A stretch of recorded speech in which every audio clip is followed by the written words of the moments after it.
This is Digital Pathology Today. Now, here's your host, Dr. Joseph Anderson. What is going to surprise us in digital pathology in both big ways and small? How can seemingly small changes make a big impact in what we do as pathologists and in the lives of patients? How are we going to make use of large data sets that will inevitably be generated through the widescale adoption of digital pathology?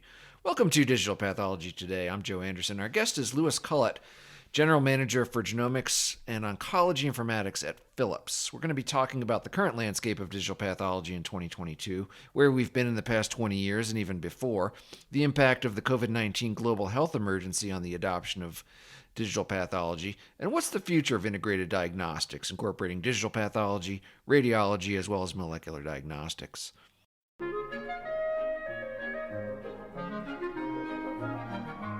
Imagine your entire digital pathology workflow from clinic to pathologist wrapped up into a single fully integrated platform. Imagine a dramatic reduction in labor and materials, faster turnaround times, higher cancer detection rates, end-to-end tracking, reduced errors, no geographic boundaries, and not being tethered to a digital cockpit. Imagine no upfront costs, an easy setup, and only paying for the cases you sign out.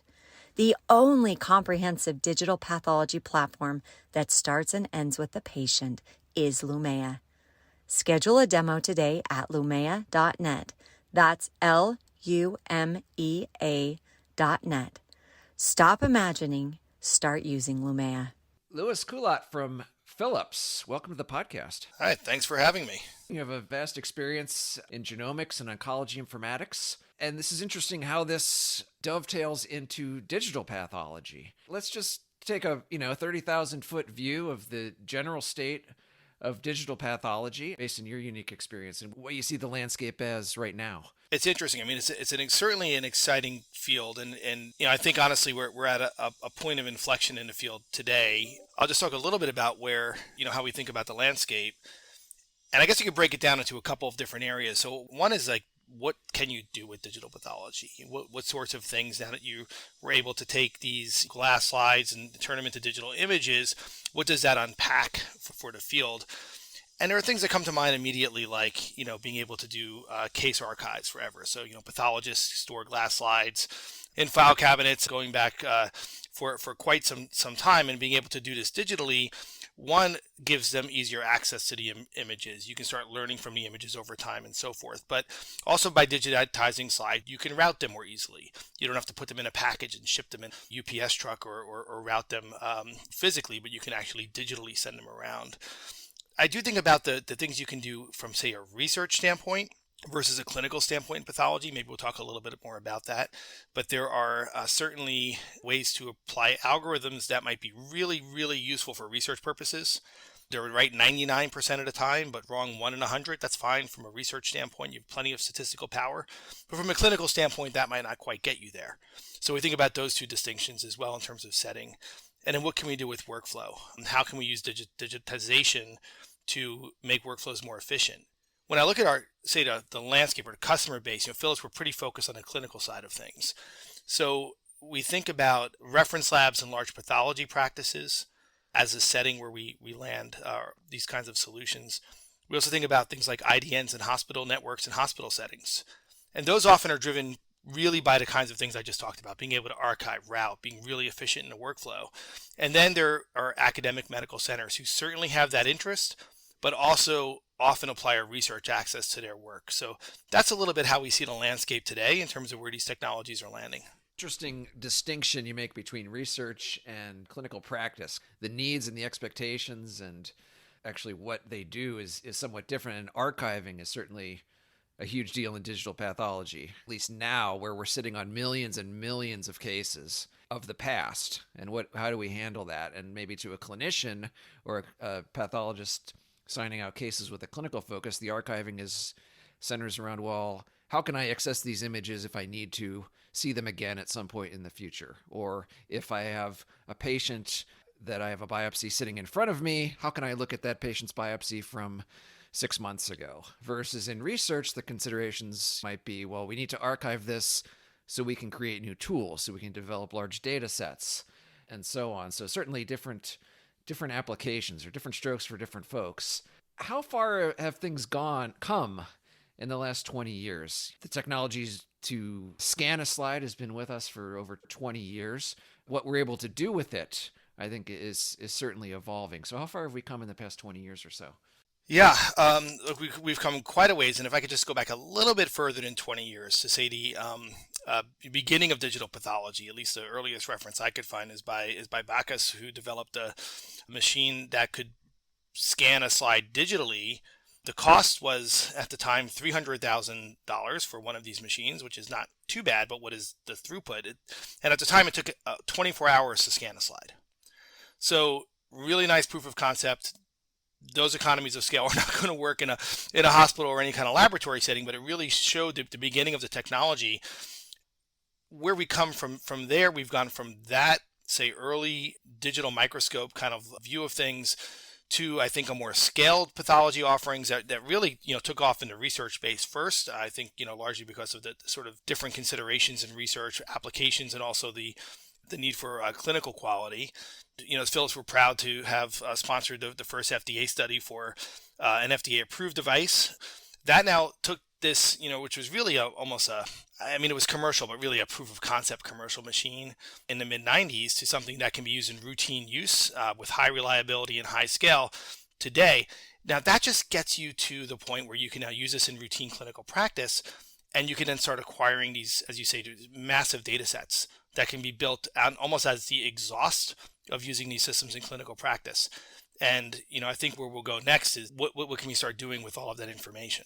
What can we start doing with all that information? So you mentioned FDA. So Philips, of course, is one of the small handful of companies that have an FDA-approved scanner.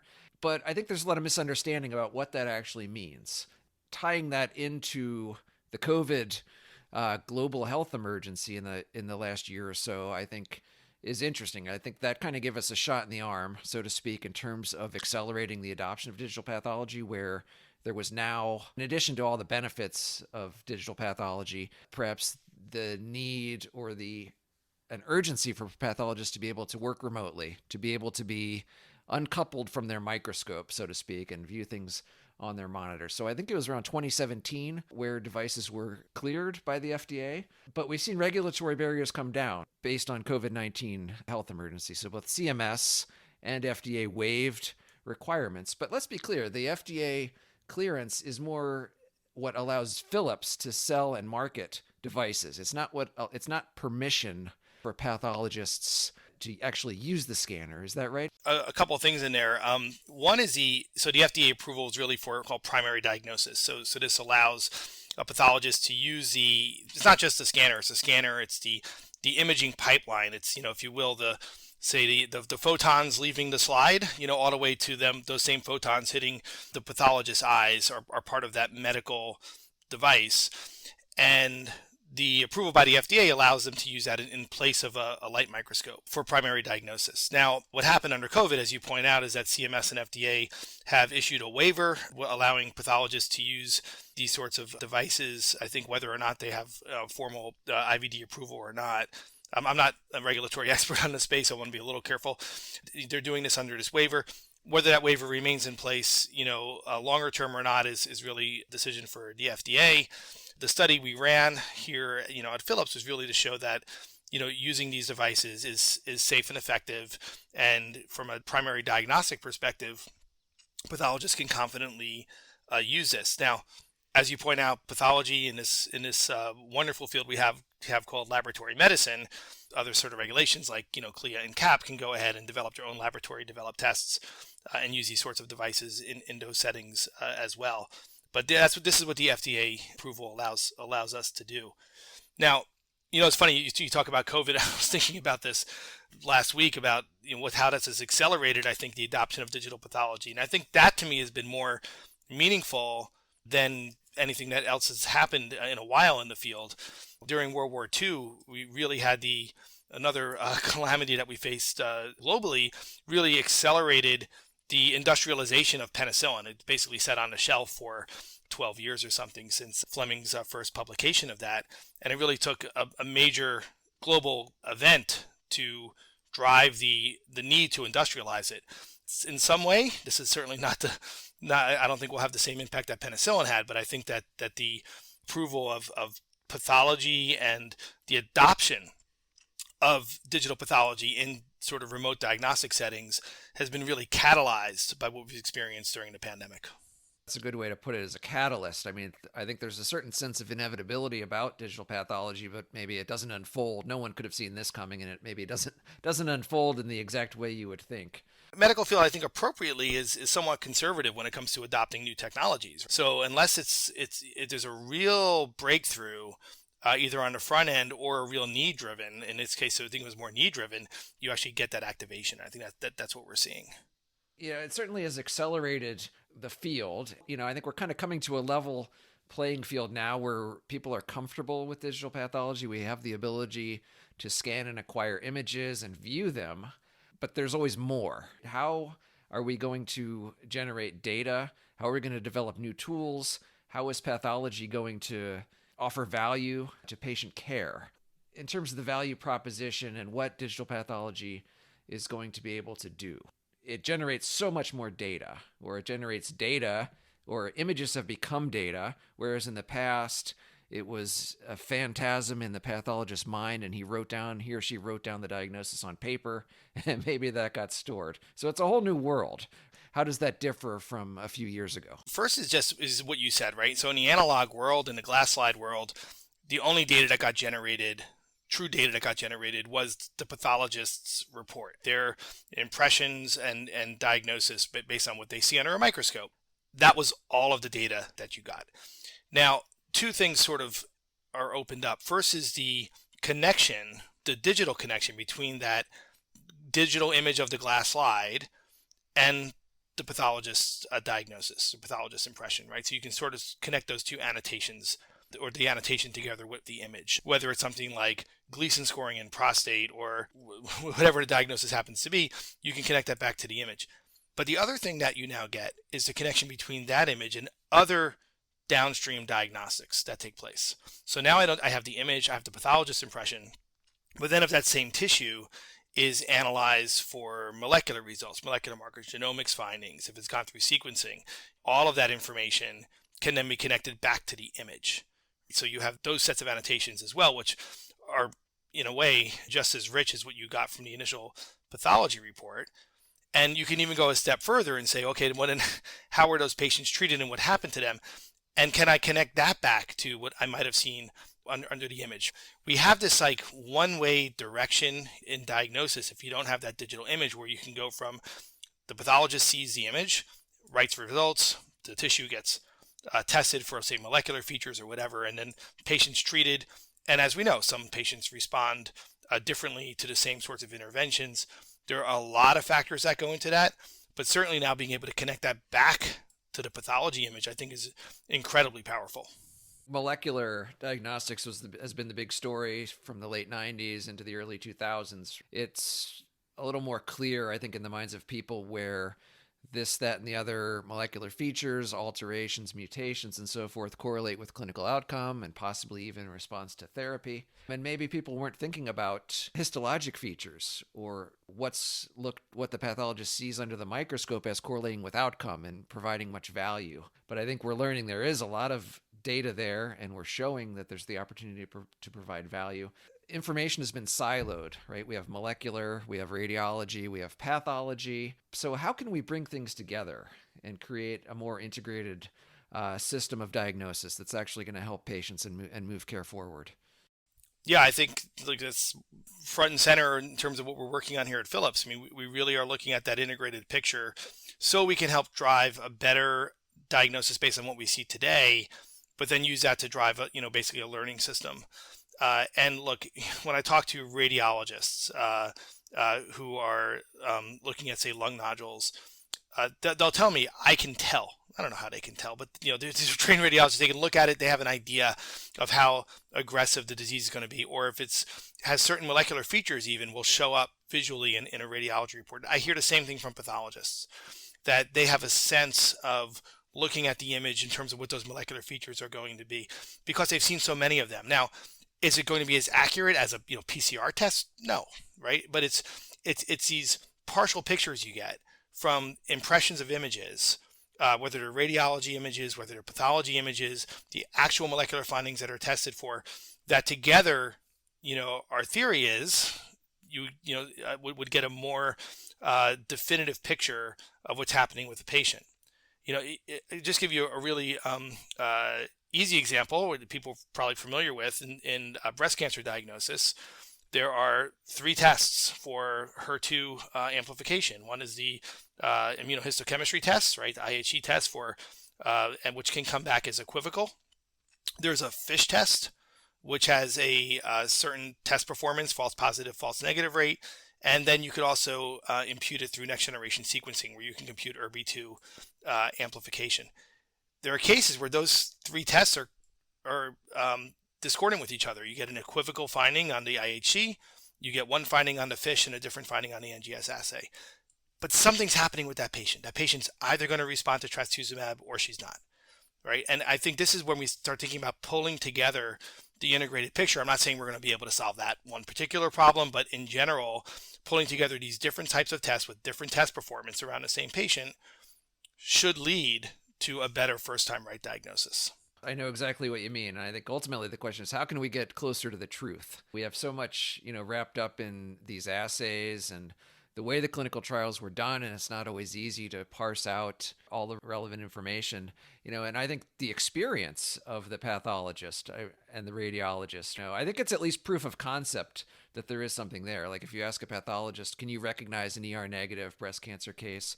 Can you recognize a triple negative with the morphology, right? And the ones that have been doing it over time and years, the answer, yes. I can tell which histologic features correlate with these molecular features. So I think it's at least proof of concept, and we know that there's so much rich information there. So what do you think is going to surprise people in terms of what digital pathology is going to be able to deliver? How much information are we going to be able to extract from these H&E images? I really liked what you said about the truth. There's a biological reality to these diagnoses. That's, I think, ultimately what we're aiming for here. Where I think we're going to be surprised, I think we're going to be surprised in big ways and small ways in the field, and small ways with big impact. So I mentioned things about, workflows and the ability to route cases, right? So think about a complex case or a rare disease diagnosis in cancer that you could route to an expert at a major academic center to get a second opinion. Like, seems like a small thing, but that can make a huge difference in terms of the diagnostic quality that you actually get for cases where you're not looking at 100 of these a day. So I think in those some small ways will actually have big impact. And those are low-hanging fruit, but it needs to be done, and it needs to be proven. I think in some big ways, there's the amount of data we're capturing in these H&E slides. There are things you mentioned earlier, some of the morphological features, right? And so they're starting to look at things like infiltrating lymphocytes and whether or not they're predictive in terms of immunotherapy response. And there are things that we're not even, I think, thinking about in terms of how these cells are evolving within the tumor that will give us a better prediction in terms of what's happening. I also think it'll lead to an increased number of disease targets. I mean, so many of these cancers are, especially if they're progressive, become untargetable at some point. And so I think that from a research perspective, and that's really what's going to matter to patients, right, is being able to actually treat them effectively. And I think we'll be surprised there as well, just based on the amount of information we're able to capture around these patients.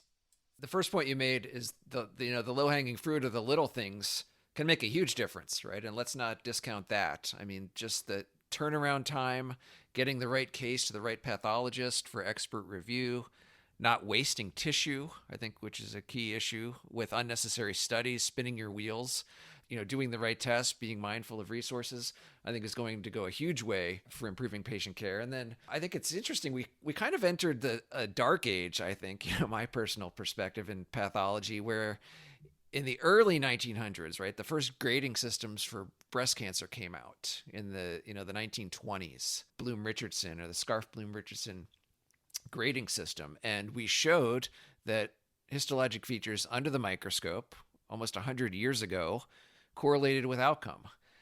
But if you look at clinical practice guidelines from ASCO or NCCN, right, the grade is nowhere to be seen. Right, so pathologists have known this for 100 years, and even TILs, tumor infiltrating lymphocytes. I believe the first papers on that came out in the 1930s. So we've known, and it's intuitive, that the patient's immune response is going to be informative about how this patient is going to do, their prognosis, and possibly which drugs they're going to respond to. So we've been sitting on this information, or we've known it's there at some level. One of the real promises of digital pathology is let's actually make this useful in patient care. There's an explosion in the number of therapies out there. That, I think, is also driving an increased need to find the right patients to match these, because you think about tumor-infiltrated lymphocytes, it's not just matching with a single checkpoint inhibitor, but which of the several that a patient might respond to. I don't know that it would be different, but nobody knows, right? This is I think, sort of the next frontier in really trying to get that last mile to our patients a little bit better understood than we are today. And I like your point about some of these things we've known for decades in some cases, and we're still not acting on it. But I think part of it is because a lot of that information has been lost, and we're not losing that anymore. Hold on to the information and put it to use. So I think one of the key components in all of this is going to be the application of artificial intelligence, or AI. Let's maybe just take a high-level view of that. What do we mean when we're talking about artificial intelligence? Because I think that means different things to different people. In a simplistic way, I think about it is, at least as we're applying it today, is basically, pattern matching. I've seen, is what we said earlier, right? A pathologist, has seen the ER negatives, can kind of recognize them. Well, if they can do that, something's happening in their brain and their neural network that's kind of processing this, and the machine should be able to do that too. The machine doesn't have context. And I'm always impressed by you've seen these things in the non-medical space, where they train these algorithms on recognizing all sorts of insects, and then they show it a school bus and it says it's a bumblebee, right? So we have to be a little bit careful about the context here. But I do think that the machines will help us in the sort of pattern recognition and pattern matching. Initially, we'll see this in areas like quality control. It's not going to try to diagnose the patient. I think that's right now certainly a bridge too far for where we are, but it can certainly help a pathologist in diagnosing a patient or in quality control measures. So if the algorithm is coming up with something that's discordant, it may prompt the pathologist to take a second look at the slide. It certainly could be used in a QC measure in the lab itself, right, to identify slides that might need to, ought to be rescanned or reacquired, or if there's some other image quality issue on the slide itself before even it gets to a pathologist. I think for sure those kind of applications are before us. And then I also think things like workflow orchestration, which we talked about earlier, could also be assisted by artificial intelligence. So using the systems to route the right cases to the right pathologists, dealing with the urgent cases more swiftly, getting expertise where required, I think is something that algorithms can be trusted to do, because ultimately they're not trying to make a diagnosis. There's kind of those two broad buckets. So one is kind of like we talked about, the low-hanging fruit. Behind the scenes, AI algorithms running and saying, well, this is a breast case. This is a breast case with cancer. This is a breast case with a lot of tumor. It needs to go to this pathologist, right? This is a skin biopsy that doesn't fit any of our patterns. It's either nothing or something incredibly complicated. This needs to go to our dermatopathologist. I think then the other bucket is, how can we develop predictive and prognostic tools, right, to add information and to improve patient care? Exactly. And, and you said H&E stain slides, and I think that's, our starting point. There's groups working on unstained slide images. There's even groups working on virtual staining techniques. And again, none of these today are ready for prime time from a diagnostic perspective. But I do think there's stuff we're not seeing in these images. Certainly from a morphological standpoint, there's probably constructs in these images that we'll learn as we process more of them that we can uncover. And of course, they'll have to be validated. But I think there's an opportunity there as well.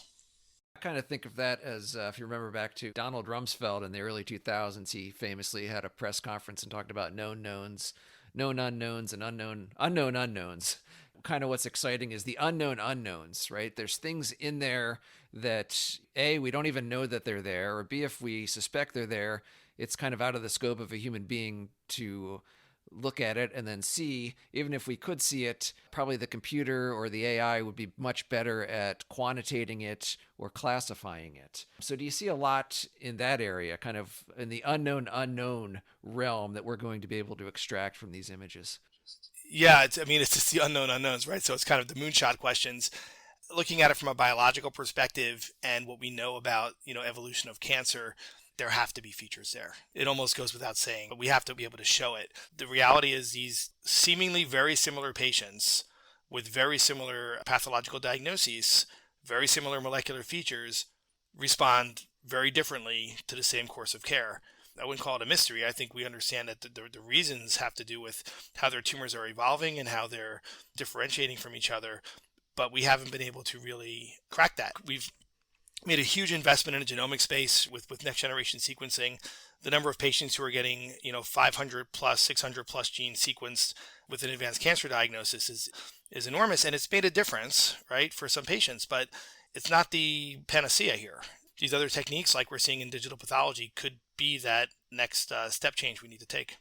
Yeah, the next step change. So Louis Culot from Philips, thank you so much for being with us. Now, on a personal note, tell us, thank you for sharing your insights. How did you get to be interested in digital pathology and artificial intelligence and informatics? I'll make a short story out of it.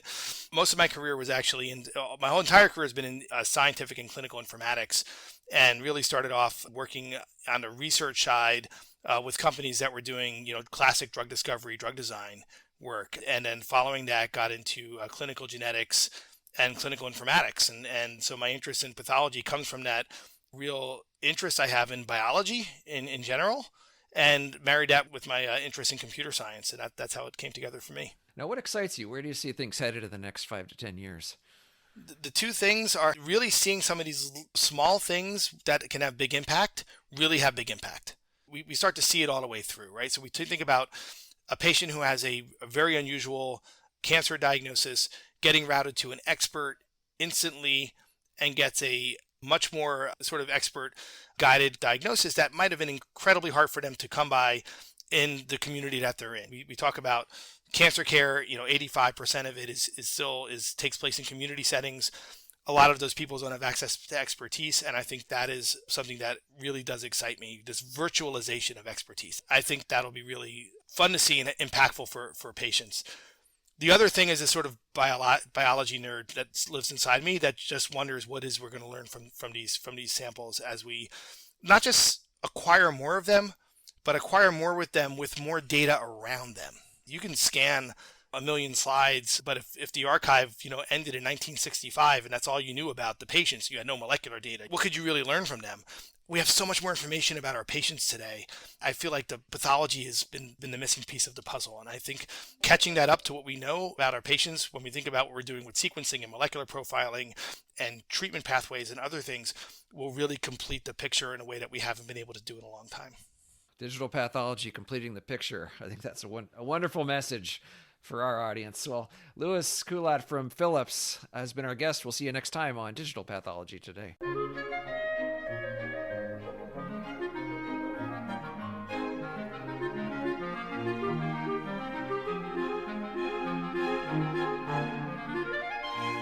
This has been Digital Pathology Today.